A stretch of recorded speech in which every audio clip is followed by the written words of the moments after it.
ఆదుకోవడంలో తమకు తామే సాటి అని నెల్లూరు ఎంపీ వేమిరెడ్డి ప్రభాకర్ రెడ్డి, కొవ్వూరు ఎమ్మెల్యే వేమిరెడ్డి ప్రశాంత్ రెడ్డి దంపతులు మరోసారి నిరూపించుకున్నారు.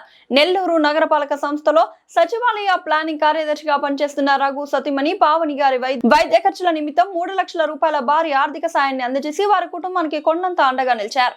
నెల్లూరు నగరపాలక సంస్థలో సచివాలయ కార్యదర్శి రఘు సతీమణి పావని గత కొంతకాలంగా తీవ్రమైన కాలేయ సంబంధిత వ్యాధితో బాధపడుతున్నారు. వైద్య ఖర్చులు తడిసి మోపడవడంతో ఆ కుటుంబం తీవ్ర ఆర్థిక ఇబ్బందుల్లో ఉన్న విషయాన్ని నెల్లూరు మేయర్ పి రూప్ కుమార్ యాదవ్ ఎంపీ వేమిరెడ్డి ప్రభాకర్ రెడ్డి గారి దృష్టికి తీసుకెళ్లారు. ప్రస్తుతం పార్లమెంట్ బడ్జెట్ సమావేశాల నిమిత్తం ఢిల్లీలో ఉన్న ఎంపీ గారు విషయం వినగానే చలించిపోయి తక్షణమే సాయం అందించాలని తన సతీమణి ఎమ్మెల్యే ప్రశాంత్ రెడ్డి గారికి సూచించారు. ఎంపీ గారి సూచన మేరకు మానవతా దృక్పథంతో స్పందించిన ఎమ్మెల్యే వేమిరెడ్డి ప్రశాంత్ రెడ్డి మాగుంట లేఅవుట్ లోని తమ నివాసంలో మేయర్ మరియు మున్సిపల్ కమిషనర్ సమక్షంలో రఘుకు 3 లక్షల రూపాయల చెక్కును అందజేశారు.